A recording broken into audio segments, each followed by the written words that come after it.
नमो तस्स भगवतो अरहतो सम्मा सम्बुद्धस्य नमो तस्स भगवतो अरहतो सम्मा सम्बुद्धस्य कम्मस्य कोटि कम्मयोनि कम्मबन्धु कम्मपटिशरण यं कम्म करिष्यामि कल्याणं वा पापकं वा तस्सदायादि भविष्यामीति सिद्धते महाभारताचे महासागर थोडी चेंगडी झाली चालू करायला लागेल जनाने बदल करतो तसेच या शासनाला ज्या भिक्षूने प्रकाशित केलं या बुद्धवाणीला ज्या भिक्षूने अट्टकथेमध्ये आणि टीकेमध्ये रूपांतर केले ते माझे आदर्श भिक्षू आचार्य पुरुष यांना पण मी वंदन करतो. ज्या भिक्षूमुळे मी या जीवनामध्ये पाऊल टाकले ते माझे गुरु हो. त्यानंतर ज्याच्यामुळे आम्ही या धर्ममार्गावर जात आहोत ते आमचे गुरु म्हणते ज्ञानमूर्ती महास्ती यांना पण वंदन करतो. ज्याच्यामुळे मी या भिक्षू जीवनामध्ये आलो आहे ते माझे गुरु मेडिटेशन आचार्य शॅडो उपविदा यांना पण वंदन करतो. आणि जे आमचे सर्व काही आहे ज्यांनी आम्हाला कमठान शिकवलं असे ते अग्ग महाकमांडर आचार्य पाव शॅडो आम्ही त्यांना पण मी वंदन करतो आणि माझ्या धर्मदेशाला सुरुवात करतो. मी या परिसरामधूनच आहे आणि सुरू आहे का? हो. मी बर्मा देशामध्ये 6 वर्ष होतो. तर बघा आपण आपल्या जीवनामध्ये थोडं शांत बसा. हॅलो, आपण हा अभिधम्मावर चर्चा आहे. ते 6 वर्ष म्यानमारमध्ये ब्रह्मदेशामध्ये राहिले. ते स्वतः अभिधम्माचे आचार्य आहेत. त्यामुळं त्यांच्या आचार्य यांच्या गुरूंकडून त्यांनी जे कमठान घेऊन ते शिकले ते स्वतः अभिधम्माचे आचार्य आहेत. गांभीर्यानं आपसात बोलत राहू नका. तेव्हा गांभीर्याने हे धम्म देशना ऐका असं आवाहन करतो. बघा आपण या भूमीवर आहोत. कुठली भूमी आहे? सर्वांनी हात जोडायचे आहे. 3दा जोरात साधुवाद द्यायचा आहे. साधू साधू साधू. सर्वांनी शांत चित्ताने अभिधम्मावरची चर्चा जे पूज्य भिक्खू बुद्धगुरु प्रभूजी सांगत आहेत सर्वांनी शांत चित्ताने ऐकायचं आहे. तर आपण ज्या भूमीत असतो या भूमीला भगवंताने कामावरची भूमी म्हटलं आहे. कामावरची भूमी म्हणजे का म्हटलं आहे की आपल्या मनामध्ये इच्छा उत्पन्न होतात. इच्छा उत्पन्न होतात. आपल्याला हे करायचं आहे, ते करायचं आहे, इथे जायचं आहे, तिथे जायचं आहे आणि त्या इच्छेमध्ये आपण सतत विहार करत असतो.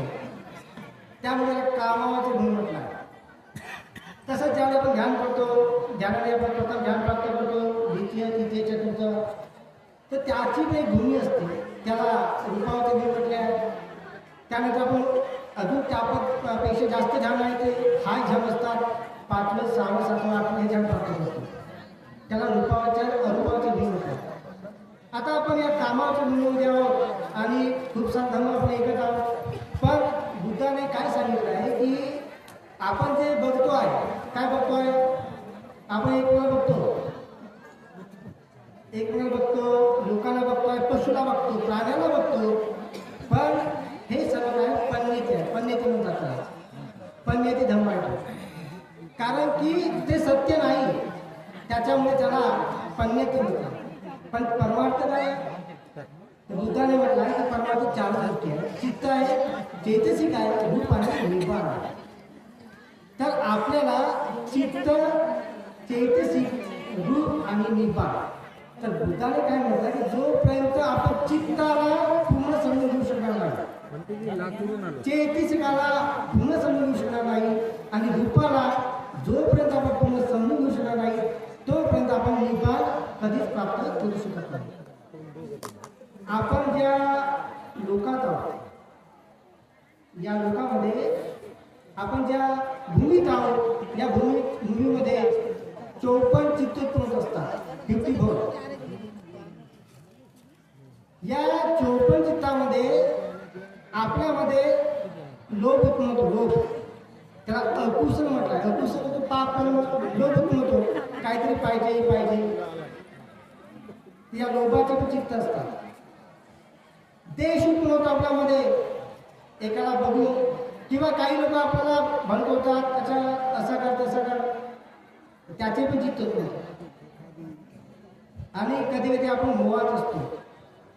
आपल्याला कळत नाही की मी काय करीत आहे. आता तसं तुम्हाला काहीच कळत नाही आपण काय करतो. तर आपल्याकडे पण मोहाची चित्त उत्पन्न असते. पण अभिधम्म आपल्याला काय शिकतो. अभिधम्मांना काय शिकायला पाहिजे. कारण की आपल्याला कुठे जायचं आहे. घरी इथून तुम्ही घरी जाणार ना. आपल्याला कुठे जायचं आहे. आपल्या फायनल डेस्टिनेशन काय आहे ते निब्बाण आहे. आपल्या निब्बाणात जायचं आहे. तर निब्बाणात जायचं असेल तर तुम्हाला सर्व चित्त काय आहे चित्ताचे किती प्रकार आहेत ते पूर्ण तुम्हाला समजून घ्यावं लागेल. चेतसिक काय आहे ते सर्व तुम्हाला समजून घ्यावं लागेल आणि रूप काय आहे हे सर्व तुम्हाला बघावं लागेल. तरच आपण निब्बाणाचं दर्शन करू शकतो. अन्यथा आपण निब्बाणाला कधीच बघू शकणार नाही. आता ज्या भिक्षूने हे अभिधम्म आणलेलं आहे. मी 3 महिने हा फायनलमध्ये अभ्यास करतो. मी आता अभिधम्म आचार्य बनलेला आहे. मी अभिधम्म शिकू शकतो. आता प्रश्न आहे की आपण अभिधम्म का शिकायला पाहिजे आणि कशासाठी आपलं गरज आहे की नाही. महत्त्वाचं काय आहे की आपण सकाळी उठतो आणि सकाळी उठल्यापासून तर झोपेपर्यंत जे काही उत्पन्न होत असते आपल्या मनामध्ये ते काय उत्पन्न होत असते कळते का तुम्हाला. ते सर्व चित्त आहे. मग चित्त म्हणजे आपण या भूमीमध्ये आहोत. आपण या भूमीमध्ये आहोत. या कामाच्या भूमीमध्ये 54 चित्त आहेत. तर याच्यामध्ये अकुशलचे 12 आहेत. अहितुचक्र आहेत आणि शोभन चित्त आहेत जे एकदम शुभ आहे चित्त ते 24 आहेत. हे चित्त आपल्यामध्ये उत्पन्न होत असतात आणि याच्या व्यतिरिक्त काहीच नाही. म्हणून आपल्याला हा अभ्यास करायचा आहे हे समजून घ्यायचं आहे की चित्त काय आणि हे जर आपल्याला समजलं तर आपण निब्बाण कधीच प्राप्त करू शकणार नाही. कधीच नाही. काही लोकांनी युरोपचे काही लोक आहेत काही विश्वात त्यांनी ऑब्जेक्शन उचललं होतं. आमच्या पावामध्येच साडू कुमार बेऊस आहेत आमच्या इन्व्हिटेशनच्या ज्याच्याकडून मी काही झाड शिकले काय शिकलो मी तिथे. त्यांनी मला काय प्रश्न केले होते. तर त्यांनी असं म्हटलं होतं की म्हणे अभिधम्म जे बुद्धाची मानत आहे अभिधम्म हे बुद्धाने नाही सांगितलं. मग त्या विषू एकदम म्हणजे त्रिपेधानी जो असतो त्याच्या खाली जो असतो त्याला तुम्हाला अभिवंसा म्हणतात. अभिवंसाची ही पद्धती खूप हाय लेवलची असते. तो प्राप्त केलेला विष्णू त्याने विश्लेषण करून सांगितलं की अभिधम्म बुद्धाने कुठे सांगितलं आणि याचं काय महत्त्व आहे धर्मामध्ये. तर ठीक आहे आज आपण एक विशिष्ट म्हणजे या विषयावर चर्चा करणार की कर्म आपलं किती इम्पॉर्टंट आहे आपल्या जीवनामध्ये आणि अभिधम्मामध्ये कर्माचा किती रोल असतो. तर बघा आपण एखादी गोष्ट बघतो जसं आपण काय बघत आहोत की भिक्षुला बघत आहे. त्या भिक्षुला बघितल्यानंतर तुमच्या माइंडमध्ये काय होत असेल हे कोण सांगू शकतो. शांत राहा मुलं. हे बघा अभिधम्म शिकणे तुम्ही प्रयत्न करा जीवनामध्ये वेळ काढणे अभिधम्म शिका. काय कारण की एक डॉक्टर असतो. डॉक्टर काय करतो की एखादी व्यक्ती हा बेडवर असतो शिवायचा शनी आहे तो आणि काय वेळेचा मृत्यू होणार तर तो त्याला वाचवण्यासाठी प्रयत्न करत असतो. काय करतो तो त्याच्या इंटरनल पार्ट असतात त्याला तो ठीक करण्यासाठी प्रयत्न करतो. पण त्याच्या माइंडमध्ये काय चालू आहे कोण सांगू शकतो. आता त्याचा मृत्यू झाल्यानंतर तो सांगतो की आम्ही त्याला वाचू शकलो नाही. तर नातेवाईकाचे जे प्रश्न असतात ते हे राहत नाही की काय झालं काय ते आम्हाला सांगू का तो आता कुठे गेला तर त्याला आता काय दिसलं असेल हे कोण सांगणार. त्यासाठीच आपल्याला अभिधम्म जावं लागतं की त्याच्यासोबत आता काय झालं, मृत्यूचं त्याच्यासोबत काय होतो, त्याला काय दिसलं असेल आणि तुमचा जन्म कुठं झाला असेल हे कोण सांगू शकतो? हे बुद्धाने सांगितलं. ते कोण सांगितलं? अभिधर्मामध्ये. त्याच्यामुळे आपल्याला अभिधर्म शिकायचा आहे की आपल्यासोबत काय होणार, मृत्यूच्या वेळेस आपल्यासोबत काय होणार, आपला जन्म काय कुठे होणार आणि आपल्याला काय दिसू शकतो हे आपल्याला समजून घ्यायचं आहे. म्हणून अभिधर्म हा महत्त्वाचा आहे. त्यानंतर आपण कुठले कर्म करायला हवेत की आपल्याला मोक्षता मिळेल, धम्म मिळू शकतो, धम्मगुरू मिळू शकतो, हे जे आपले शिकायचं असेल, समजून घ्यायचं असेल तर आपल्याला अभिधर्म महत्त्वाचा असतो.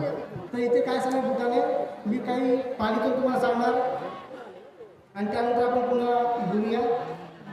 दिट्ट धम्म उच्चती पच्चक धूत पच्चुपन्न अत्तभाव तत्तवेदित फल्ल कम दिट्ट धम्म वेगळी. म्हणजे काय सांगितलं, दिट्ट धर्म म्हणजे हाच आपला वर्तमान जन्म, या जन्माचं ज्या कर्माचे फळ मिळते ते दिट्ट धर्म वेगळे कर्म असते. आता बरेच लोकांना असं वाटते की आम्ही भक्तीला दान देतो नाही काय, आणि दान दिल्यामुळे तुरंत आपला फळ मिळाला पाहिजे. बरेच लोकांची इच्छा असली ते आता गणपतीला आम्ही दान देतो आणि लगेच आमचं काहीतरी काही इच्छा आहे, मुलाला नोकरी लागायला हवी, आमचं आरोग्य चांगलं राहावं, हे जे वाटलं सहज साहजिक साहेब तुम्ही गायक आहे, तुम्हाला असं वाटणे सहजच आहे. पण या कमाला दिट्ट धम्म वेद्य कर्म म्हटलं त्याला. पण हे दिट्ट धम्म वेद्य कर्म जर तुम्हाला फळाला यायचं असेल तर काय यावं असावं, 4 गोष्टी असाव्या तिथे. एक आहे की आपल्याला दान असावं, मग दान वस्तू असावं. दान वस्तू म्हणजे काय की तू भिक्षू असावा.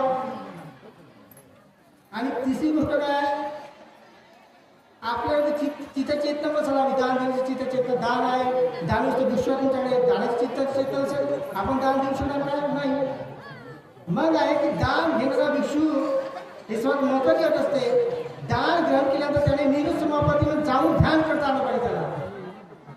जर त्याने निरुत समापत्तीचं जर ध्यान केलं नाही तर ते तुमचं ते दान आहे ते दान फळाला येणार नाही. ते दान दिट्ट धम्म वेद्य कर्म होणार नाही. दिट्ट धम्म वेद्य कर्म कधी बनतो की जसं आपण एखादी फूल बघतो, फूल बघितल्यानंतर काय होत असते की आपलं जे भवन असतं, भवन कुठं असतं आपलं हार्ट बेस, इथे हृदय तो असतो, इथे कंपन म्हणजे व्हायब्रेट होत असतो स्टार्टिंगला. मग त्यानंतर भवन अतिथ भवन चढायला भवन उपचेत 3 गोष्टी घडतात. एकदम सडनली काय तर शॉक धक्का बसतो हार्टमध्ये आणि त्यानंतर कंपन पावत असते. त्यानंतर हे पंचदार आवर्तन उत्पन्न होत असते. पंचदार आवर्तन म्हणजे काय असते की हे जे पंचदार 5 द्वार आहेत, आवर्तन म्हणजे रिसिव्ह करतो, तिथं काय कणकिरीचं काय तर झालेलं आहे आपल्या डोळ्याच्या या इथे द्वाराला झालेलं आहे. मग त्यानंतर काय होतं की विज्ञान उत्पन्न असते. विज्ञान म्हणजे जाणीतो, विज्ञान कुठं उत्पन्न होतो आणि काय असते उपयोगा सगळं चक्र विज्ञान, उपयोगा सगळं सोत विज्ञान, उपयोगा सगळं घाण विज्ञान, उपयोगा सगळं जीवा विज्ञान आणि 2 प्रकारचे असतात काय विज्ञान, दुःख सर्गत आणि सुख सर्गत काय विज्ञान हे पण होत असते. आता यानंतर जसं आपण फूल बघत आहोत, फूल बघितल्याबरोबर चक्रीविज्ञान पण झालं. मग त्यानंतर जो ऑब्जेक्ट आहे तो माइंडमध्ये जातो आणि त्यानंतर संपटचरण आणि संतिरण होत असते. हे संपटचरण जे आहे हे काय करतो की तो इन्व्हेस्टिगेशन करतो, त्याचा काय आलेला आहे म्हणजे तो तपास पाहतो, ऑब्जेक्टला तो सामोर पाठवतो, त्याला संतिरण म्हणतात. संतिरण चित्तामुळे आपण त्या ऑब्जेक्टला तो बघतो की त्याला फुल आलेला, फुलाचं काहीतरी हा कलर आहे, फुल आहे आणि त्याच्यानंतर जो बोट्ट पण उत्पन्न होतोय, हे बोट्ट पण जे आहे हे सगळं माइंड दोन असतो. बोट्ट पण मध्ये गेल्यानंतर तो डिसाईड करतो की हा चांगला आहे की वाईट आहे आणि त्याच्यानंतर त्या लहरी धावतात माइंडमध्ये, त्याला जवन म्हणतात. त्या 7 लहरी असतात, त्याच्यामध्ये ती पहिली जी आहे पटम जवळची येतात ती आहे दिट्ट धम्म वेद्य कर्म. दिट्ट धम्म वेद्य कर्म आपण सर्व करत असतो. म्हणजे आपण जसं एखादा विश्व बघितल्याबरोबर दान देतो किंवा वंदना करतो, हे सर्व दिट्ट धम्म वेद्य कर्म असते. पण फरक हा असतो की तो भिक्षू निरसुभाप्रतीने जर गेला नाही तर ते तुमच्या फळाला येत नाही. कळलं तुम्हाला?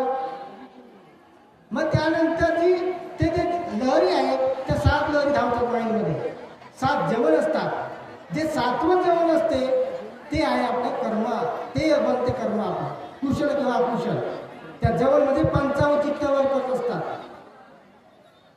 ठीक आहे. आणि त्यानंतर एक तदारम असतो, तो विपाक असतो. आता इथे बुद्धाने काय सांगितलं आहे की जे कर्म आहेत इतके डेंजर असतात की आपल्याला कुठले कर्म कधी करायला पाहिजेत आणि कुठले कर्म करू नये, हा एक गंभीर विषय असतो. बुद्धाने यासाठी काय म्हटलं आहे,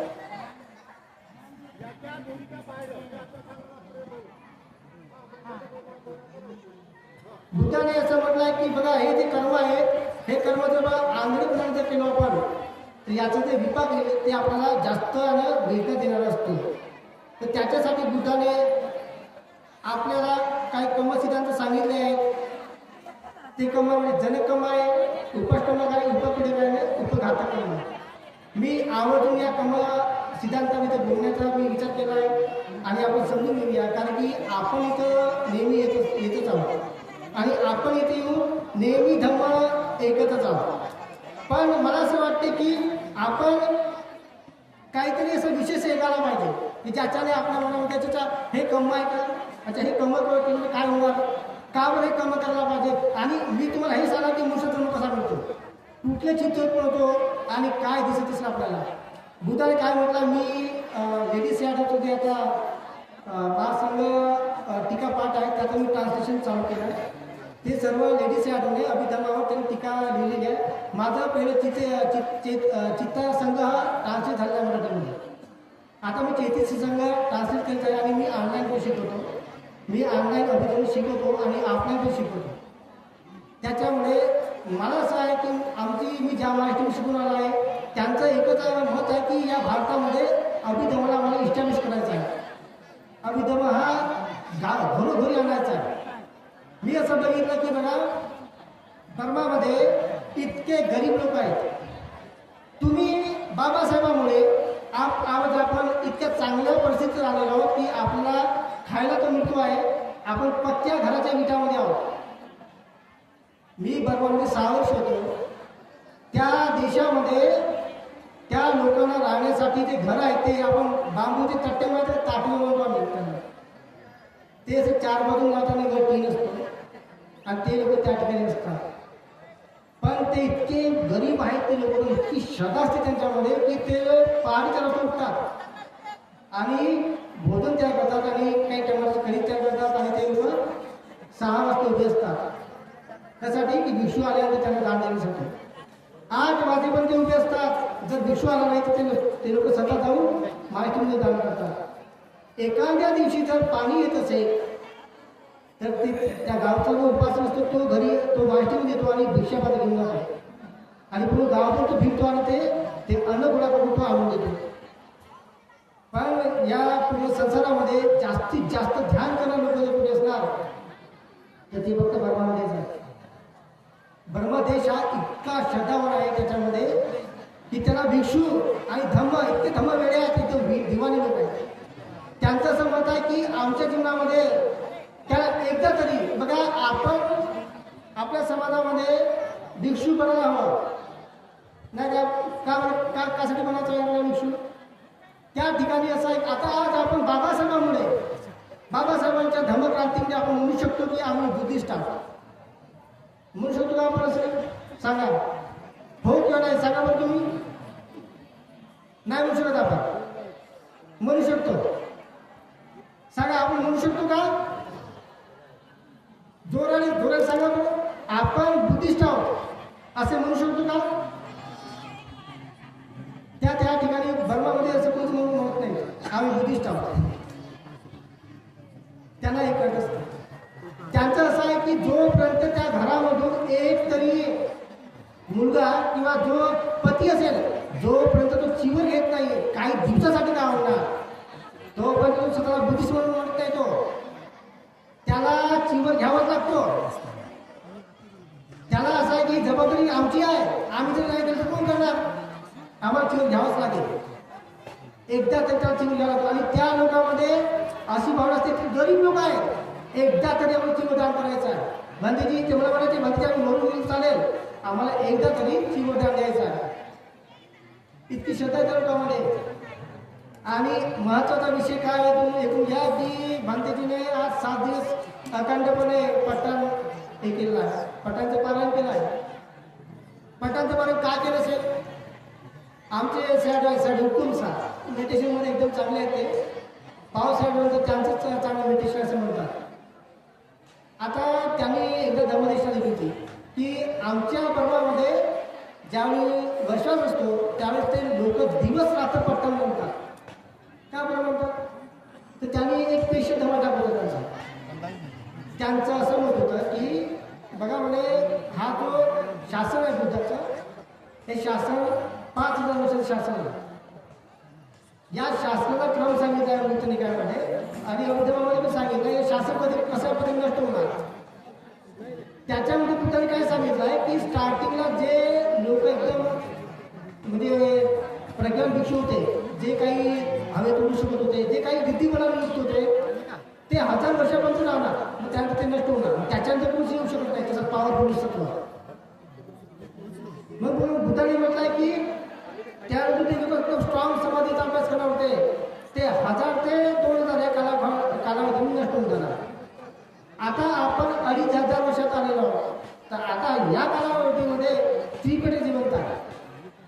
आणि बुद्धाने काय सांगितलं की हा जो 2000 ते 3000 हा जो कालावधी आहे या कालावधीमध्ये त्रिपिटक नष्ट होणार स्टार्ट. आणि त्याच्यानंतर काय होणार? भिक्षू नष्ट होणार की 4000 ते 4000 कालावधीमध्ये आणि 4000 ते 5000 कालावधीमध्ये धर्म पण नष्ट होणार.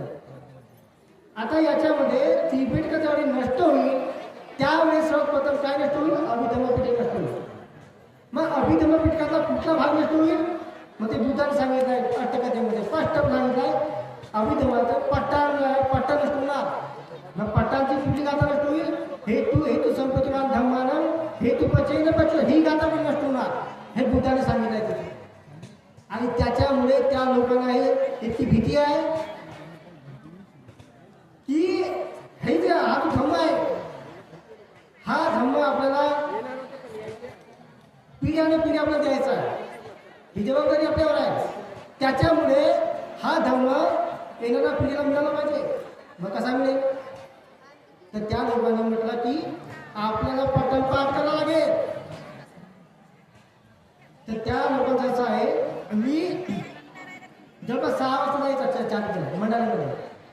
तर मी असा बघायचं एकदम म्हातारे लोक होते आई म्हातारे एकदम म्हातारे लोक त्याला लिहिता वाजता काहीच येत नाही पण पूर्ण पटापाने पाठ होते ते. तर ते लोक रोज लावून पाठ उठाल त्या लोकांना पूर्ण पटान पाणी पाडत. त्यांचं असं मत आहे की आम्ही जर पट्टापाने पाठ केली नाही तर आमचा जन्म वाया गेला. ते लोक वाया गेला म्हणतात आमचा जन्मच वाया गेला आम्हाला पट्टापाने पाठ नाही. इतकं महत्व त्या देशामध्ये आहे. इव्हन मी थायलंडमध्ये 3 वर्ष होतो. थायलंडमध्ये पण मला हे बघायला मिळालं नाही. पण बर्मामध्ये एकदमच त्या गरीब लोक आहेत इतकं पटाण म्हणतात ते लोक डोळे बांधून पूर्ण पटाण म्हणतात ते. इतकं त्यांना महत्व आहे धर्माचं. म्हणून आपल्याला धर्म समजून घ्यायचं असेल बर्मा देश एकदमच टापवर आहे. याच्यामध्ये एकदम प्युअर बुद्ध शासन आहे तिथे. आणि बघा ध्यानाबद्दल त्यांना इतकी आवड आहे. प्रत्येक माणूस ध्यान आहे तिथे प्रत्येक माणूसमध्ये. आणि उपासकाला इतकी आवड आहे ध्यान करण्याची तिथे इतकी आवड आहे की ते लोक बाकीच्या गोष्टी चर्चा कधीच करीत नाही. ते लोक भगवान बुद्धाच्या काळामध्ये ज्यावेळी बुद्धाने महासतीपीठाचं सांगितलं तर त्याच्या कॉमेंट्रीमध्ये असं लिहिलेलं आहे अट्टकथेमध्ये की ज्यावेळेस ते लोक होते उपासक जसं उपासिका होत्या त्या कुठे जायचा जसं विहीर असते विहीर पाणी ओढतो आणि कपडे धुतो तिथे. ज्या वेळेस उपासिका चर्चा करायच्या हे अट्टकथे सांगितलं ते त्यावेळेस ते असं विचारायच्या एकमेकाला की तू आज कुठलं ध्यान करतो आहेस तू आज कुठलं कबड्डांचा अभ्यास करत आहे. आणि एखादी उपासकांनी जर म्हटलं की नाही मी काहीच करत आहे तर ते म्हणायचे अरे तुला मोसत जन्म मिळाला आणि तू ध्यान करत नाही तुझा जन्म वाया गेला. तर या गोष्टी त्यांच्या जे सॅडो आहेत त्यांचे ते परंपरेने ते सांगत असतात. म्हणून त्या ठिकाणी ध्यानाशिवाय इतके ध्यान वेळे लोक आहेत तिथे आपण बघू शकतो. आपलं काहीच नाही 1% नाही आपल्याकडे. त्या लोकांकडे बघितलं असं वाटते बापरे गरीब आहेत इतके पण इतकी श्रद्धा आहे त्या लोकांना. आणि अभिधर्म मोस्ट करून बरेचसे भिक्षुना अभिधर्म समजतो चित्तावर समजतो चैतीस समजतो. तुम्ही अभिधर्म शिकले तर तुम्हाला लगेच समजून येतो की तिथं याच्या माइंडमध्ये काय चालू आहे. अच्छा हा असा विचार करतो अच्छा याचा हे चालू आहे. बघा मनुष्याचा जन्म मिळण्यासाठी 3 चित्त कारणीभूत असतात. एक आहे उपेकासगत कुशल संतीर्ण विपाक चित्त असते. हे चित्त जर उत्पन्न झालं माइंडमध्ये मृत्यूच्या वेळेस तर मनुष्याला जन्म मिळतो. पुढे चित्तात आहे उपेकासगत संतीर्ण कुशल विपाक चित्त आहे, हेतुपूर्ण चित्त असते. पण प्रॉब्लेम काय असतो ते चित्त उत्पन्न झालं जन्म झाला तर तो मुलगा मतीमधून जन्माला येतो. तो फक्त शरीराने वाढतो पण त्याचा मन माइंड बुद्धी प्रज्ञा कधी विकसित होत नाही आणि अपंग पण असतो तो. त्याच्या पुढानुसार लाड असतो, वेगवेगळे त्याचे कर्म असतात. हे त्या ऐतूक चित्तामध्ये पण असते, संतरी चित्तामध्ये. मग आपलं चांगलं जीवन मिळण्यासाठी कुठे दोन चित्त असतात ते कारणीभूत असतात. ते चित्त उत्पन्न मला पाहिजे आपल्याला. त्यासाठी आपण इथे येतो. बनते तरी का ठिका येतलं नाही आहे दरवर्षी 30-31 याचा कार्यक्रमाचा. हे मी तुम्हाला सांगतो की कशासाठी आपण इथे येतो आहे, कशासाठी आपल्याला वंदनाचे आहे, कशासाठी आपलं ध्यान करायचं आहे. तर आपला जे जन्म होतो ते आहे दुसरं चित्त, ज्ञान संपचित्त असतात. ते 24 चित्त आहेत. महापुरुष चित्त म्हणतात त्याला. सोमरसगत ज्ञान संपूर्ण संस्कार संस्कार चित्त असतात. सोमरसगत ज्ञान विपुत असंस्कार संस्कार चित्त असतात. उपेकासगत ज्ञान संपूर्ण असंस्कार संस्कार चित्त असतात. उपेकासगत ज्ञान विपुत असंस्कार संस्कार चित्त असतात. याच्यामध्ये ज्ञान संपूर्ण ज्ञान विपुत काय हे आपण समजून घेऊ. मग तुम्हाला कळेल की आपण काय अवस्थाने आपण कुठे जात आहोत आणि आपण ते कशाला येतो आणि आपण काय करत आहोत. एखादी व्यक्ती दान देतो.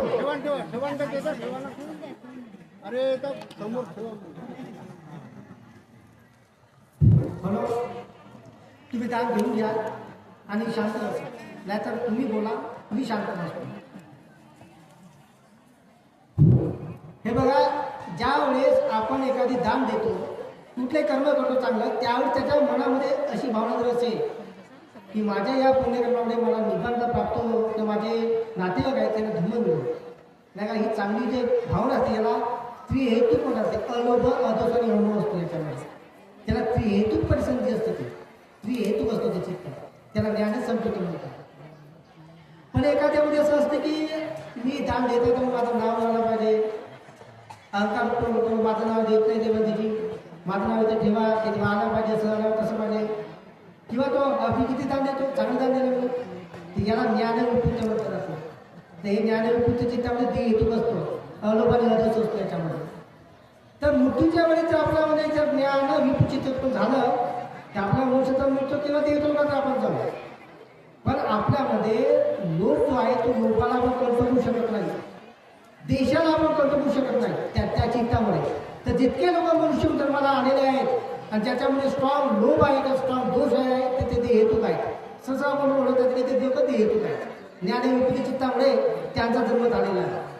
मग ज्ञान संपूर्ण चित्तामध्ये ज्या जन्म झाला असेल तर तोच व्यक्ती ध्यान करू शकतो आणि तोच व्यक्ती निपात प्राप्त करू शकतो. बरेचसे उपासक विचारतात की म्हणजे इतके भिक्षुक ध्यान करतच आहे, अनंत का झाले नाही का. बरेचसे आम्हालाही आम्ही त्यावेळी ते येतो भारतामध्ये तर आम्हाला प्रश्न करायचे लांब दीर्घ शिबिर करत आहेत 40 दिवसाचे 60 दिवसाचे असं तसं ते अनंत का झाले नाही. अरे त्यांचं मूळच काय हे आपल्याला माहिती आहे. ते जर देहतूक जर असतात तर ते कधीच मुक्त होऊ शकत नाही या धर्मामध्ये. फक्त त्रिहेतूकचे पडसंधी असते तेच मुक्त होऊ शकते, तेच निपाचा साक्षात्कार करू शकतो. तर त्यासाठी आपल्याला कुठे शिकायचं आहे की आपल्याला आपलं काय आहे. मग आपण बांधीची आपल्याला एकदम कार्यक्रम घेतात. तुम्हाला बोलणे कशासाठी करताय, बांधीचीसाठी स्वतःसाठी करतात का ते नाही. तुमच्या हाताने हे कुशल म्हणून व्हावा, हे ज्ञानसंपन्न चित्त वारंवार व्हावा, यासाठी हे कर्म करावं लागतं आपल्याला. इथे यावं लागेल किंवा भिक्षुक जावं लागेल, धम्म ऐकावं लागेल आणि भिक्षुचारिका द्यावं लागेल. भिक्षू येतात का तुमच्या चारिकेला नाही येत. तुमच्या घरामध्ये भिक्षू पण नाही. भिक्षू मागून हातून दिलं तुम्ही नाही का. बघा, सर्वात शुद्ध चित्त जर कुठं असेल तर ते चित्त फक्त चारिका करताना आपण ज्यावेळी चारिका देतो, दान देतो, पिंडपात म्हणतात, ते चित्त एकदम ज्ञानसंपन्न चित्त असते, एकदम प्युअर चित्त असते ते. कारण की ज्यावेळी भिक्षू तुमच्या दाराने उभा होतो त्यावेळेस तुम्हाला काहीच कळत नाही. फक्त तुम्हाला असं वाटतं की बंदीचे आले आणि काही करून आपल्याला दान त्याच्या पात्रात टाकायचं असते. तर ते चित्त आहे ते प्युअर ते अनुभव अदृश आणि अनुभवाने युक्त असते ते त्यामुळे ज्ञान संपत्ती चित्त असते आणि हे चित्त तुमच्यामुळे त्याच वेळी पूर्ण होऊ शकते, बाकीच्या वेळेस कुठल्याच वेळेस पूर्ण होऊ शकत नाही. त्याच्यामुळे त्या पारंपरिक देशामध्ये भिक्षूंना आवर्जून सांगितलं की तुम्हाला रोज 4 वेळा करावंच लागेल. जरी उपासना आहे तिथे लोक दानव देतात तरी पण ते भिक्षू 4 वेळा जातात, कारण की तुमच्यामध्ये चित्त उत्पन्न होण्यासाठी तुम्हाला ध्यान करावंच लागेल, बंद होणारच लागेल, कारण की हे चित्त आपल्याला उत्पन्न करायचे आहेत आणि या चित्तानेच आपण मुक्त होऊ शकतो, निपान प्राप्त करू शकतो, हे बुद्धाने सांगितलं आहे. आता प्रश्न हा आहे की जर मूर्तीच्या वेळी काय होत असेल आपल्यासोबत, काय होणार आपण मूर्तीच्या वेळेस कळते का तुम्हाला? नाही का? बघा इथे माझ्या अगोदर आता मला माहीत नाही भारतामध्ये अभिधर्माबद्दल काय बोलतात, कोण टीचर आहेत आणि काय सांगतात मला माहीत नाही. आमचं बरंच असं होतं की आम्हाला बरोबर शिकायचं आणि आम्ही प्रयत्न करतच होतो. तर माझं या समाजाचं पुण्य मला किंवा माझं काही किंवा बाबासाहेबांच्या पुण्याने मला ते शिकायला मिळालं. तर आपल्याला हे समजून घ्यायचं की आपल्याला मृत्यूच्या वेळेस काय होतं हे समजून घेणं एकदम महत्त्वाचा विषय असतो. मृत्यूच्या वेळेस 3 गोष्टी उत्पन्न होतात माइंडमध्ये. एक असतो कर्म, दुसरं कर्म निमित्त, दुसरं गती निमित्त उत्पन्न असते. ते कर्म पूर्ण होत आहे त्याचा क्रम सांगितला आहे लेडीज आठवड्याचा. लेडीज आठवड काय म्हणतात की कर्म ज्यावेळेस पोहोचतो त्यावेळेस घरकोर कर्म उत्पन्न असते, मग आसने कम असतो, मग आचीने कम असतो आणि मग कट्टा कम असतो. हे 3-4 कमाचा एक सिक्वेन्स सांगितले. आता गरीब कम म्हणजे काय, जे हेवी कम आहे एकदम हेवी कम भिक्षूसाठी 3 असतात, भिक्षूसाठी 2 आहेत, नाही भिक्षूसाठी एकच आहे. संघ कम असते, एक भिक्षूसाठी एकदम डेंजर कम असतो, सगळ्याला तो फूट पडतो. मग काय लोहितपात असतो, बुधाच्या शरीरातून रक्त काढणे. त्यानंतर काय अनंताची हत्या करणे आणि तुमच्यासाठी असले 2 कम आहेत, ते आईची हत्या करणे आणि मुलाची हत्या करणे. मातृपृथ्वी घातक केलं जातं. हे कम जर तुमच्या हातात होत असेल तर तुम्ही कधी या जन्मात शक्यच नाही, पण तुमचं गती जे आहे ते अविचलेखाचा जन्म होईल. त्याच्यामुळे हे कम आपल्या हातात होऊ नये. तर स्टार्टिंगला हेच कम उत्पन्न होत असते, पण गरुड कमामध्ये महागत चित्त आहे, महागत जे आहे जसं ध्यान प्राप्त केलं असेल एखाद्या उपासकाने दिवशीने ते उत्पन्न होतात. मग त्यानंतर हे कर्म सुटले आपले स्किप झाले, मग काय उत्पन्न होतं माइंडमध्ये गरुडचं कर्म जर काही संपले तर आसीने कर्म असतो ते एकदम उत्पन्न होतात, त्याला बहुलीचं कर्म म्हटलं जातं. म्हणजे आपण असं असतं की जसं मृत्यूच्या वेळेस एकदम जवळचं काम काय असतो, जे काम करतो तेच आठवतो आपल्याला.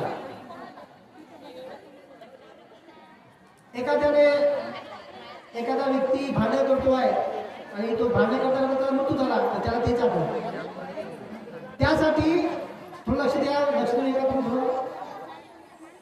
आपल्याला आयुष्यावर बोलायचंच आहे आणि बोलण्यासाठी शांत राहा.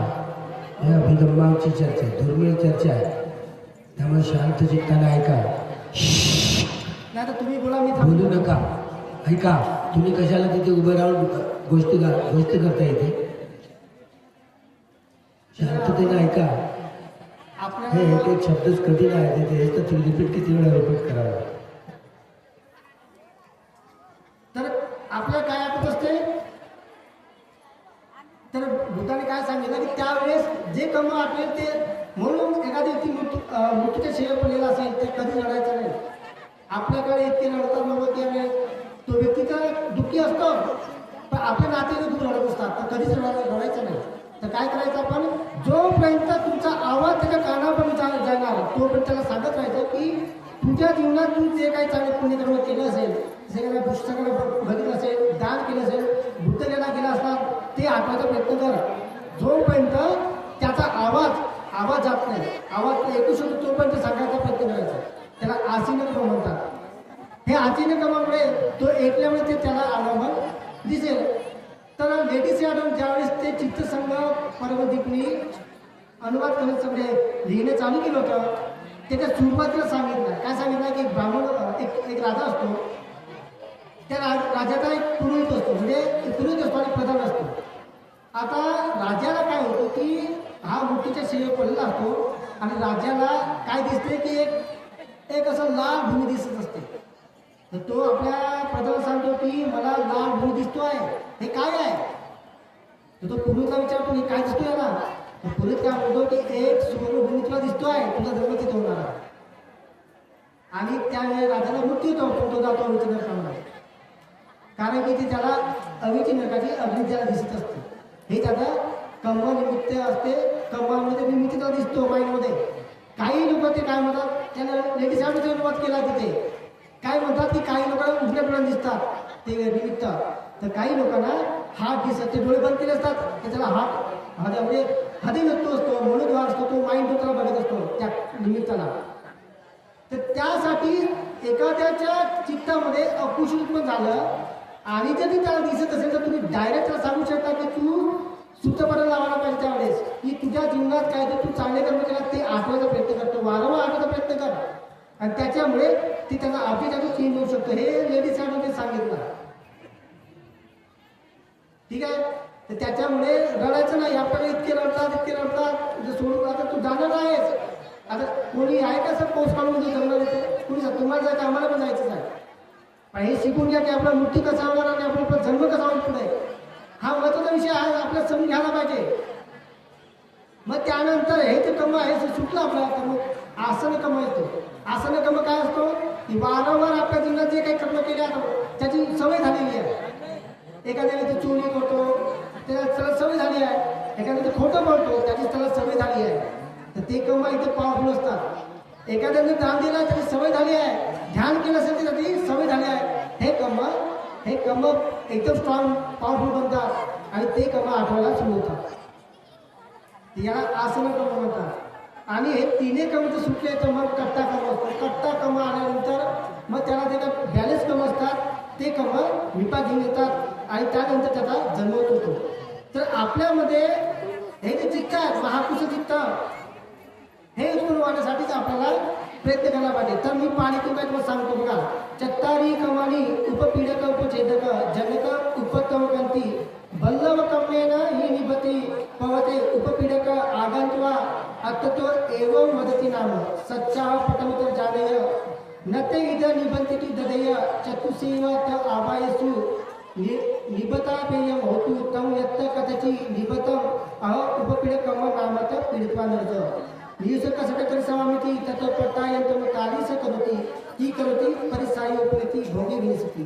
तर हा महत्वाचा आहे. मी हे सूत्र ट्रान्सलेट केलेलं आहे मराठीमध्ये, अवश्य वाचा तुम्ही, बहुत चांगलं केलं आहे आणि तुम्हाला खूप आवडेल. काय म्हटलं, बलव कमेने ही निबत पवते उपपीडक आगत वा अत्तते एवढं वदतना, म्हणजे बलवान कर्मामुळे म्हणजे ज्यामुळे जन्म मिळाला आहे, जन्माला आलेल्या प्राण्याच्या आयुष्यात उपपीडक कर्म होते आणि त्याला जन्म काही असे म्हणतो. काय म्हणतो त्याला?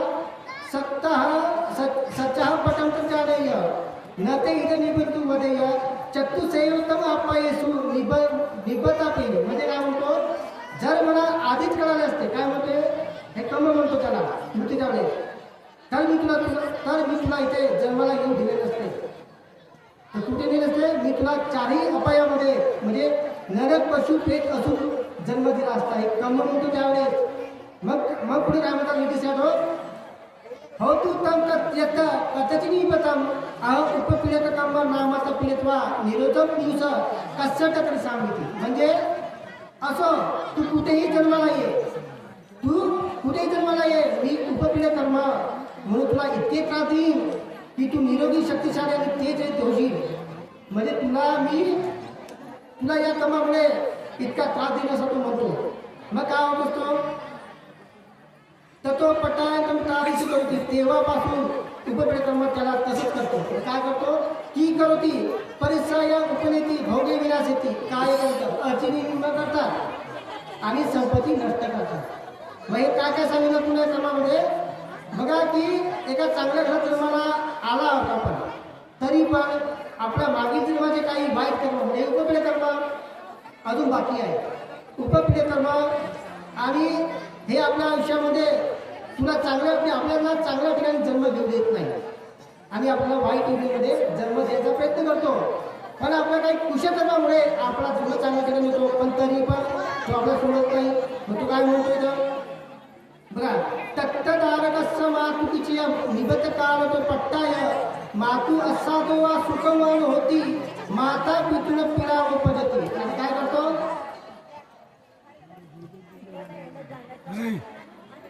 तुम्ही कशाला बोलता इथे?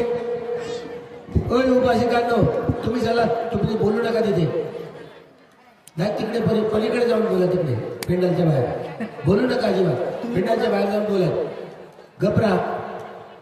बघा हे हे उपपीडक हे शब्द तरी ऐकले का तुम्ही आता? हे कम्म कम्म कम्म सुरू आहे. कोणाच्या घरात कसा तुमचा जन्म होता आणि तुम्ही कशा पहा, ती सवय आहे ना तुम्हाला. ही सवय सांगत आहेत ना तुमच्या. हा ना तुमचं बघा काय? खास तुम्ही ऐकून घ्या, मी तुम्हाला आग्रहाची विनंती करतो, ठीक आहे. बघा तो काय करतो की जिथे मुलाच्या मातेच्या गर्भात जन्म झाल्यापासून मातेला सुख वाढवून देत नाही, ठीक आहे. हे उपपीडक कर्म करतोय आपल्याला. आपल्या आईला आपला जन्म झाल्यानंतर आपल्या आईला सुख राहत नाही आपल्या जन्मामुळे. इतकंही मिळतं त्याला कम असतो. उलट आई वडिलांना त्रास होतो, त्याच्यामुळे आनंद होत नाही त्या बाळामुळे. मी एक किंग आहे असं समजून घ्या त्या देशाचा. तो जन्म झाला त्याचा आणि बघा त्या देशाला किती त्रास होत आहे नाही का. त्या देशाचं नाव पण माहीत असेल. पूर्ण प्रजा त्रस्त आहे त्या देशामुळे, त्याच्या व्यवहारामुळे. किंग नाव आहे त्यांचं, तुम्हाला माहीत असेल की तो किती त्रास देतो प्रजाला. तर त्याचा धर्म झाल्यामुळे पूर्ण प्रजा त्रस्त आहेत. इतकं वाईट कर्म त्याचा आणि त्या देशाच्या लोकांचा किती वाईट कर्म असेल हे समजून घ्या. हे तुम्हाला कोणी सांगणार नाही, हे अभिगम आहे.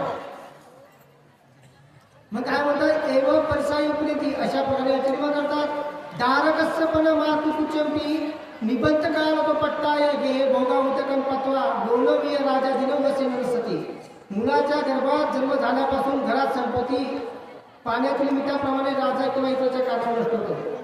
म्हणजे त्याच्या मुलाच्या गर्भात आल्याबरोबर तो मुलगा ते कर्म घेऊन येतो, तर त्याच्या घरची संपत्ती नष्ट होऊन जाते. ते लोक कंगाल होतात. आता पुढे काय काय सांगितलं बघा, उपतोहन धेनियो खीरन देवती सुरता गोंदाचंडा होती काळा होती खंजा होती गोमडल पत्ती दासादय वचन करती वापितम सत्सन जायती गेह गती गेह अरण्य गत्ता अरण्य नसते. म्हणजे दुभत्या गायी दूध देत नाही. ज्या गायीला दूध येत असते त्या दूध त्या आटून जातात त्याच्या जन्म झाल्यामुळे त्या मुलाच्या. पुन्हा शूर बैल रागीत होतात. जे बैल शूर होते चांगले ते रागीत होतात, त्यांचा स्वभाव बदलतो. आंधळे होतात, लंगडे होतात, गुरामध्ये डोंगराई पसरते. नोकर चाकर आज्ञा पडत नाही, पेरलेले पीक येत नाही, जे पेरतात ते पण पीक येत नाही त्या मुलाच्या जन्मामुळे. घरात ठेवलेले घरातच आणि जंगलात ठेवलेले जंगलातून नष्ट होते. इतकी हानी हे करत असतो. अनुपुपेन घासच्या दंडवंतम दुर्लभ होती गब्ब परिहारण होती विजातकाने मातु धन्य शिजती दारोग परिहारम अनभंतो पीडतो निरतो निसो कसटो होती. म्हणजे हळूहळू खाण्यापिण्याची आणि कपड्याची सोय करणे देखील कठीण होते. म्हणजे खाण्यापिण्याची सुद्धा त्यांना वांदे होतात त्या लोकांना, बचलोकांना. अन्न पाणी पण मिळत नाही, गर्भाचे पोषण होत नाही. प्रसूतीच्या वेळी आईचे दूध आटते, त्या आईचे दूध पण आटत असते त्या उपभोग कर्मामुळे.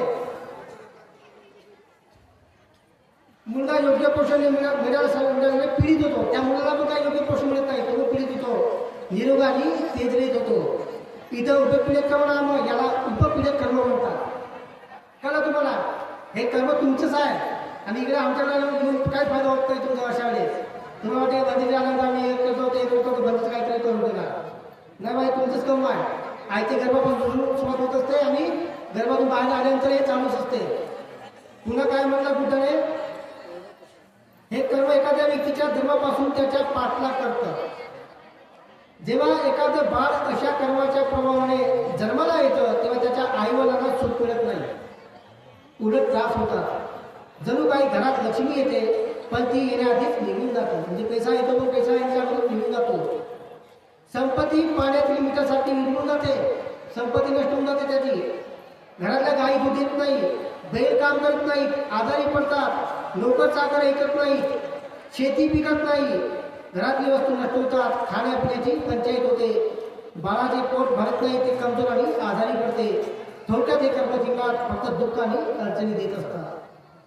मग आता दुसरं कर्म सांगण्यापुरताने उपचेतक कर्म, मी माझं 4 कर्मावरती बोलणार आहे, त्याचं मी थांबणार. इथे काय सांगतात, दीर्घायू कमविणे पण निमित्तच उपचेतक कर्म आगंत आयुची दंती, म्हणजे दीर्घायुष्य देणाऱ्या कर्मामुळे जन्माला आलेल्या व्यक्तीच्या आयुष्यात उपचेतक कर्म येते आणि त्याचे आयुष्य कापून टाकते. एखाद्या लोकांचा म्हणजे असं वाटतं ना दीर्घायुष्य याला जास्त आयुष्य मिळेल, पण हे कर्म उपचेतक कर्मामुळे त्याला आयुष्य द्या, त्याला लाईफ फॅक्टरी म्हणतात. जीवितेंद्रिय हे जीवितेंद्रिय कापून टाकत असते आणि आपल्या जीवितेंद्रिय म्हणजे आपण जिवंत आहोत. आता मला सांगा की झाडं वाढतात नाही का, झाडं वाढतात, त्याच्यामध्ये आहे काय असते, भावना असतात त्याच्यामध्ये, ते का बरं वाढत असतात, त्याच्यामध्ये जीवितेंद्रिय आहे मग तो वाढतो, पण त्याच्यामध्ये चित्त नाही, फिलिंग्स नाही, चित्त चेतसिक नाही. ते चित्त चेतसिक म्हणजे काय आहे की जसं बघा आपण ट्रेन बघतो नाही का, ट्रेन बघतो, ट्रेन सजावून जाते का, नाही जात. त्या ट्रेनमध्ये असे बोगी आहे, मग त्याच्यामध्ये कर्मचारी आहे, मग तो लोको पायलट आहे, मग ते चालवतात, मग तो ट्रेन जाते. तसं चित्त आहे, जसं पहिलं चित्त कुठलं आहे, अपुसं चित्त असतो, सोमरस होतं. पहिले चित्त आहे दिट्टिगत संपयुक्त आहे, असंस्कारक सहसंस्कार चित्त. आता हे तुम्ही समजून घ्या, म्हणजे तुम्हाला आठ चित्त शिकवतो. आता आपण असं बघतो की बाबासाहेबांना काय सांगितलं की तुम्ही दर रविवारी तुम्हाला कुठं जायचं आहे, बिहारी जायला पाहिजे, हे बाबासाहेब सांगितलं. तर बाबासाहेब चित्त कुठलं असेल, तुमचं चित्त कुठलं आहे, बाबासाहेब चित्त असते असंस्कार चित्त होतं, ज्याच्यामध्ये असं चित्त कसं असतं की स्वतःहून उत्पन्न होते, ते स्वतःहून आपल्याला हे करणार पाहिजे. एखादी भिक्षू जातात घरी, तर एखादी मुलगा येतो लहान मुलगा, तो स्वतःहून बंधन करतो, त्याला असंस्कार चित्त म्हणतात. पण एखादी मुलगा येतो तर त्याचे घरचे लोक सांगतात नाही बंदीचार आहे, त्याला बंधन करायचं, दान द्यायचं, ते याला सहसंस्कार चित्त म्हणतात. कारण की आपण प्रमोट करतो, तू हे कर ते कर, त्याला सहसंस्कार म्हणतात.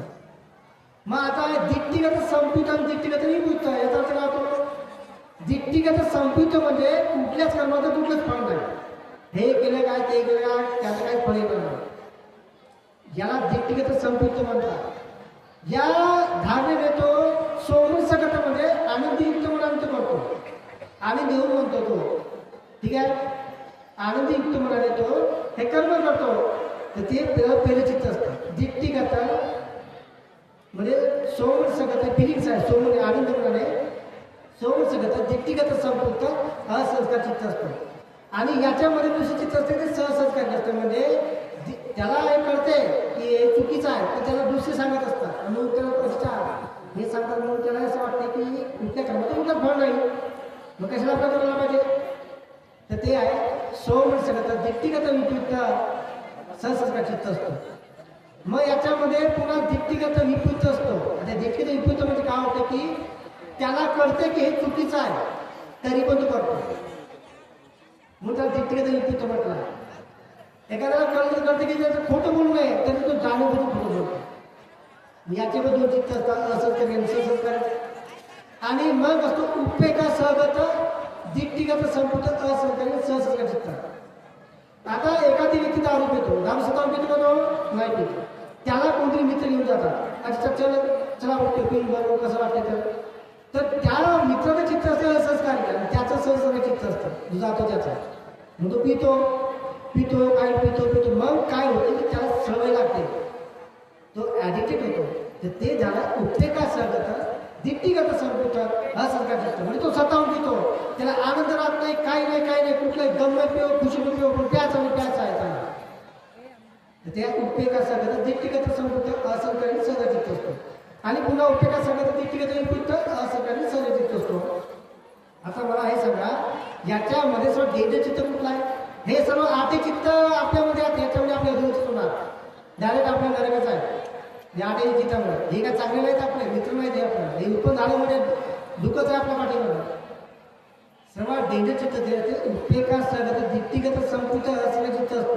काय असतो कारण की याच्यामध्ये तो उपेक्षण करतो, पण त्याला भयभी काहीच वाटतं याच्यामध्ये टोटल निर्भय आपण आणि ॲडिक्टेड झालो असतो तो म्हणजे त्याला सवय लागली असतो त्या माईंडला मनाला करायचं म्हणजे करायचंच असतो त्याला आता सर्वात डेंजरच असतो. आता मला हे सांगा की एखादी व्यक्ती एखाद्याला मारतो जसं एखादी किल करतो म्हणजे गोळीने मारतो बंदुकीने मारतो तर एखादी व्यक्ती सांगू शकतो मी आनंदी युक्त मनाने म्हणजे हसत हसत म्हणजे तो मारताला वाटतो का म्हणजे असं आपण हत्या करू शकतो ना हसते हसते म्हणजे कशी मारते हे वाक्य वाटतो तो तुम्ही हसत हसत मनाने मारू शकतो ना आनंदी युक्त मनाने हत्या करू शकतो ना सांगा बरं तुम्ही. म्हणून तुम्हाला सांगत आहे की तुम्ही शिका तुम्ही माझी आग्रहाची विनंती आहे तुम्हाला म्हणजे तुम्ही शिका तुम्हाला कळेल तुम्हाला की याचं काय होतं आपल्यासोबत हे सर्व एकाच आपल्याला आयुष्यभर यांचे बाकी जवळ दिसणार असं झालं तसं पण तुमच्यासोबत तुमच्या मनासोबत काय होणार तुमची मनाची अवस्था काय आणि काय उत्पन्न होतो हे शिकायचं तुम्ही आपली तेवढं शिका तुम्ही अवश्य शिका तुम्ही. हसत हसत म्हणाले आपण हत्या करू शकतो ना सांगा पण हे किती चुकीचं वाक्य असतं नाही कारण काय करायचं सांगितलं आपण ज्यावेळेस हसतो आता एखाद्या मला मारायचा आहे तो हसतो आनंद जिंकतो काय पण ज्यावेळेस तिघं दाबतो घोडा दाबतो त्यावेळेस ते चित्त राहत नाही ते चित्त बदललेलं असतात ते चित्त देशयुद्ध झालेलं असतं. अरे देशयुद्ध त्यातो मारला तो हत्या करेल का कारण की लेडीज साठी काय म्हणतात की एका वन माइंड मोमेंटमध्ये दोन चित्त उत्पन्न होऊ शकत नाही एका असले एकच चित्त उत्पन्न होतो आणि ते नष्ट होतो मग एक चित्त उत्पन्न झालं काय होतो त्यासोबत 17 चित्तवृत्ती असते. चित्तवृत्ती म्हणजे काय असते की जसं तुम्ही बसलेले आहात लाईनमध्ये हे लाईन जे आहे याच्यामध्ये गॅप आहे नाही याला भीती म्हणतात म्हणजे स्किप नाही विदाउट स्किपिंग आहे ते कंटिन्यू बसलेले आहात तुम्ही लाईन टू लाईन असंच आपल्या माइंडमध्ये एकही स्किप नव्हता जे माइंड मोमेंट चालतात त्याला भीती म्हणतात ते 17 खरं असतात एका चित्ताचं आयुष्य किती असते 17 खरं असतात. मग ते काय आहे भवगतीत आहे भवगचलन आहे भवच्छेद आहे मग त्यानंतर काय उत्पन्नतो पंचत्र आवर्जन आहे मग त्यानंतर विज्ञान उत्पन्नतो संपर्चन आहे संतीरण आहे गोप्तपण आहे आणि 7 जवन आहेत मग 2 तदारमण आहेत हे 17 आहेत. पण याच्यामध्ये काय होते की ज्यावेळेस ते उत्पन्न होतो ते जे रूप आहेत आपल्या कलाप आपलं शरीर कलाप बनलेलं आहे रूपाने बनलेलं आहे रूप किती 28 असतात 28 आपले 28 कलाप असतात याच्यामध्ये 4 महाभूत असतात पृथ्वी आपो तेजो वायू 5 प्रसाद रूप असतात चक्रू चोट घाणा जीवा काय त्यानंतर काय असतो 2 विनिती असतो काय विनिती व्यक्ती विनिती असतो आकाश असतो आरज असतो जीवितेंद्रिय असतो त्यानंतर एक असतो 3 विकार असतात आपलं रूप हे जे शरीर रूप आहे रूपाचं लवता असतो म्हणजे साफनेस आहे तो आणि लाईटनेस असतो आपलं हलकं होतं शरीर ध्यानाने साफनेस असतो आणि कमळता असतो आणि हे शरीराचा स्वभाव आहे त्याला व्यक्त म्हटलं जाते उपचय आहे जडती आहे संतती आहे तर आणि अनिश्चितता असते हे 28 कलाप आहेत तर ज्या वेळेस एक माइंड मुवमेंटमध्ये हे चालू होते त्यावेळेस ते उत्पाद होतो थितो थांबतो आणि भंग होतो मग ज्यावेळेस एक खण उत्पन्न होतो त्यावेळेस 3 कलाप असतात 3 कलाप उत्पन्न होतात थांबतात आणि नष्ट होतात 9 होतात मग त्याला 17 9 करा तुम्ही किती होतात 153 ते एक विचार उत्पन्न जेव्हा नष्ट होतो त्यावेळेस 153 कलाप उत्पन्न नष्ट होतात हे बुद्धाने सांगितले एका माइंड मूवमेंटमध्ये 153 कलाप उत्पन्न नष्ट होतात म्हणजे एक विचार आला नष्ट झाल्यामुळे 153 कलाप उत्पन्न नष्ट झालं एक विचार आला नष्ट झाला तर 153 कलाप उत्पन्न नष्ट झाले.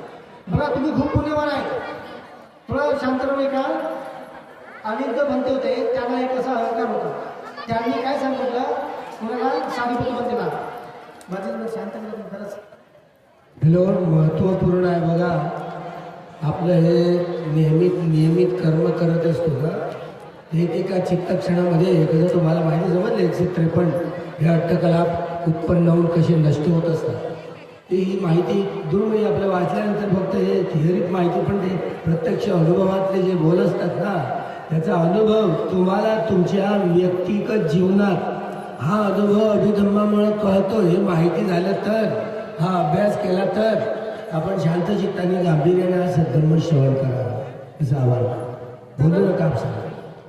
तर तो काय म्हणतो की मी जवळपास बुद्धापेक्षा मला चांगलं त्या दिव्य शिक्षण असतात दिव्य शिक्षण अग्र असतात मी खूप काय करू शकतो.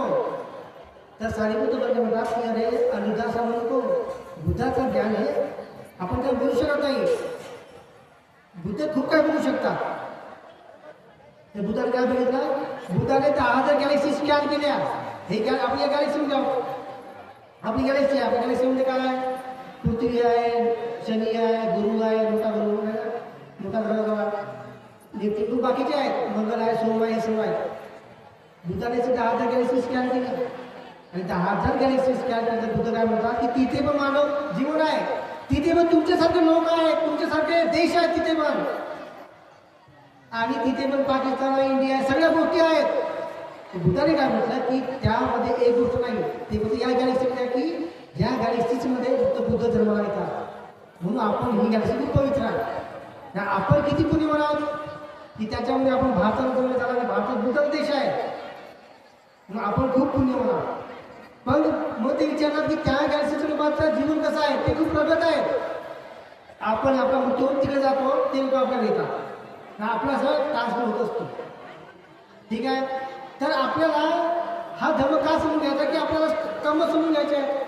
आपण जर कर्म समजलं नाही तर माइंडमध्ये काय होतो कुठले मुठीच्या वेळेस कुठले कर्म पडणार आणि आपल्याला आपली काय गती नाही तर समजणार का. त्यासाठीच आपल्याला पुढं कर्म समजून घ्यायचं आहे. मग काय म्हटलं बुद्धाने यथा आई पुरुषो अट्ट समभागाने तत्वा सरकिपेय तमने धनितो मुक्तमत मुदारेन पयित्वा तत्तेव पतय एव दिगायु कमेन निबतस्स उपचिते कम आयु छिंदती. काय म्हणते की जसा एखादा पुरुष 8 उसाभरापर्यंत म्हणजे सुमारे 100 मीटर बाण फेकतो आणि दुसरा कोणी तो बाण धनुष्यातूनच सुटतात मुसळाने म्हणजे मोठ्या दगडी हातोड्याने मारून तिथे पाडतो त्याप्रमाणे दिग्दर्श देण्याच्या कर्मामुळे जन्माला आलेल्या व्यक्तीचे उपजित कर्म आयुष्य कापून टाकते. हे जे लोक कमी आयुष्यामध्ये त्याचा मृत्यू होतो आपल्याला असं वाटतं की हा 30 वर्ष 40 वर्ष जगेल 60 वर्ष जगेल पण हे उपजित कर्मामुळे त्याचं आयुष्य कमी होत असते. ते त्याचं आयुष्य लाईफ टाकायच्या जीवित कापून टाकते आणि त्याला मृत्यू होत असतो.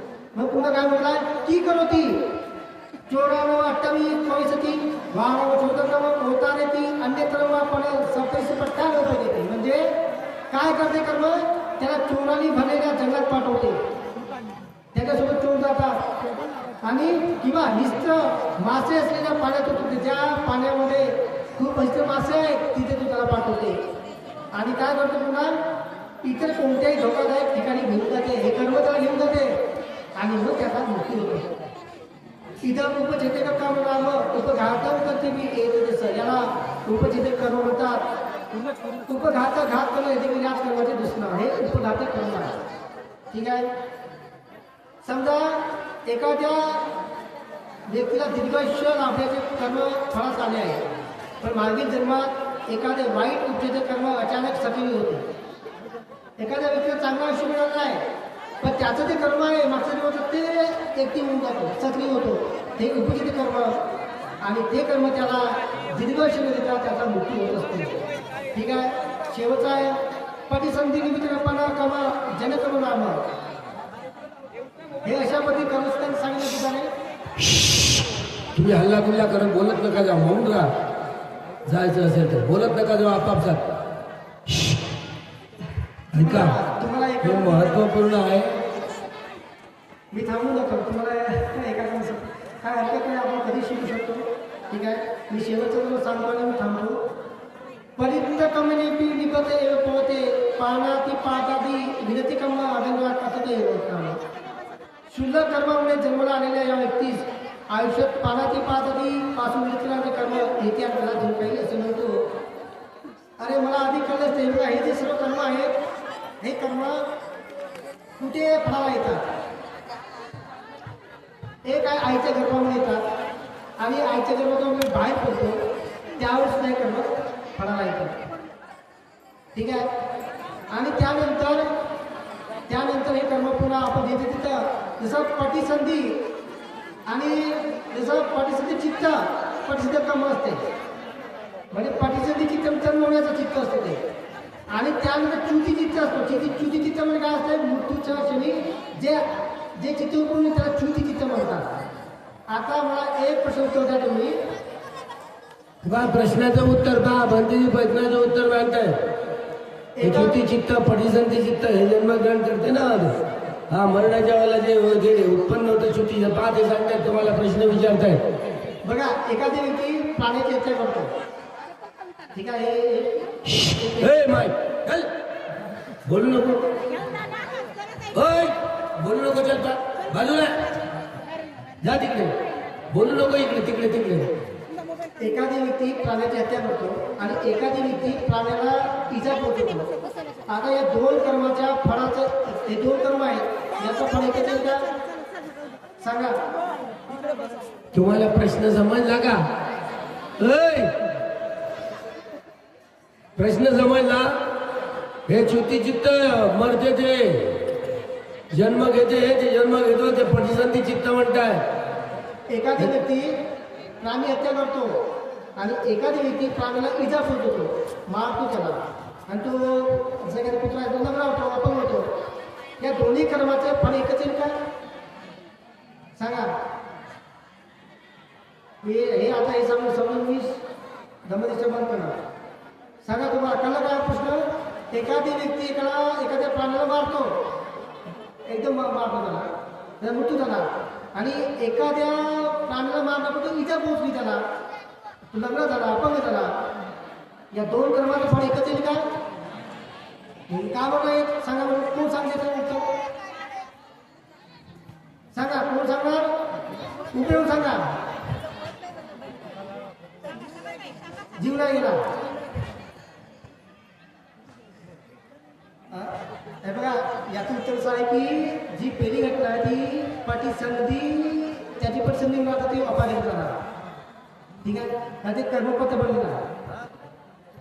आणि दुसरं जे आहे ते काय बोलणार म्हणजे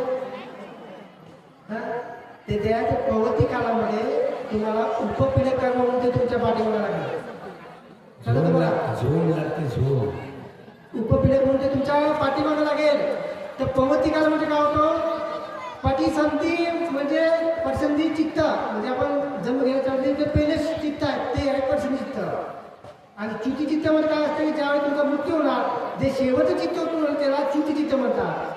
आता याच्या पटसंधी चित्तापासून जर च्युती चित्तापर्यंत जो काळ असतो त्याला काय म्हणतात, प्रवृत्ती काळ म्हणतात. या प्रवृत्ती काळामध्ये जे तुम्हाला त्रास होतो ते सर्व त्या उपपीडक कर्मामुळे होत असतो. कळलं तुम्हाला. म्हणून तुम्हाला धर्म शिकायचा आहे, धर्म समजून घ्यायचा आहे, आणि अभिधर्म तुम्ही अवश्य शिका. अभिधर्मामध्ये तुम्ही शिकले तर खरंच तुमचं या जीवनाचं कल्याण होणार. आणि आता असा आपण गोंधळा विषय करत राहणार आणि तुम्हाला याचा काही लाभ होणार नाही. धर्म एकाला म्हणजे बुद्धाने काय म्हटलं आहे, 4 गोष्टी कठीण असतात. काय? किच्चो मनुष्य पटिलाभो. पटिलाभो म्हणजे जन्मधर्म ग्रहण करणं. किच्चो म्हणजे कठीण आहे. किच्चो मच्छा आणि जीवित, मनुष्याचं जीवित राहणं कठीण आहे. किती मरवड आहे बाबा, ते लोक किती मरवड करतात नाही का. मग पुन्हा बुद्धाने काय म्हणा, किच्चो सद्धम सवनं, सद्धमाची सेवन करणे किती कठीण आहे बघा. त्या लोकांनी किती कठीण उचलला, किती आवाज करतात. आणि किच्चो बुद्धाचं उत्पन्न किती कठीण असते. मग तुमच्याकडे पुण्य आहे की नाही कसं बघायचं आपण. माझ्याकडे पुण्य आहे की नाही कसं मला समजेल. तर बुद्धाने दसतू सुद्धा सांगितलं. दसतू सुद्धा दिगणी काय म्हणत आहे. दसतू सुद्धा बुद्धाने काय म्हटलं की तुमचा जन्म योग्य ठिकाण झाला आहे की नाही हेच पहिलं बघायला पाहिजे. कशा ठिकाणी झाला, खूप दुष्काळ पडतो, खूप तिथे मारामारी आहे, खूप तिथे फाईट होतं, आपल्या जीवनाकडे धावपळ जातो आहे, तर आपल्याकडे चांगलं कर्म नाही. मग दुसरं काय म्हटलं बुद्धाने की तुमचा जन्म जर चांगला ठिकाण झाला असेल तर तुमच्या जीवनामध्ये धर्मगुरूची ओळख झाली पाहिजे. तर धर्मगुरू तुमच्या जीवनात यायला पाहिजे, जो तुम्हाला सद्धर्म सांगू शकतो. ठीक आहे. आता त्यांची ओळख पण झाली का ओळख तुम्हाला सांगा. झाली की नाही झाली तुम्हाला. नाही झाली. तुमचा जन्म योग्य ठिकाणी झाला की नाही झाला ते सांगा बरं. झाला. मग योग्य ठिकाणी जन्म झाला तर ते जो धर्मगुरू आहे कल्याण मित्र तो भेटला का तुम्हाला. भेटला. मग बुद्धाने काय सांगितलं आहे की दोन गोष्टी असतात. तिसरी गोष्ट आहे की आपल्याला धम्म शिकण्यासाठी वेळ काढायला पाहिजे. धम्म समजण्यासाठी वेळ काढायला पाहिजे. तर वेळ काढता का तुम्ही? काही लोक वेळ काढतात, काही लोक गप्पा मारताय, काही लोक आवाज करीत आहेत. आणि मग बुद्धाने काय म्हटलं की तुमचं पूर्वजन्माचं पुण्याचं स्मरण करायला पाहिजे. स्मरण कसं करणार आपण की आपण मागच्या जन्मात अनेक जन्मात इथे आलेलो आहोत, इथे या भूमीवर. आणि या भूमीवर आपण धम्म ऐकलेला आहे, धम्मश्रवण केला, ध्यान केलं असेल, म्हणून तुम्ही त्यावेळेस इथे आलेले आहेत. हे चौथं लक्षण बुद्धाने त्या दसंत सुद्धा सांगितलं आहे. म्हणजे आपण पुण्यवर आहोत, त्याच्यामुळे आपण त्यामुळे धम्म ऐकत आहोत आणि धम्म श्रवण करीत आहोत आणि आपल्या समोर धर्मगुरू आहेत. तर मग आपल्याला जो वेळ मिळतो, आजचाच तर वेळ आहे तुमच्याकडे, उद्या तर तुम्ही निघून जाणार.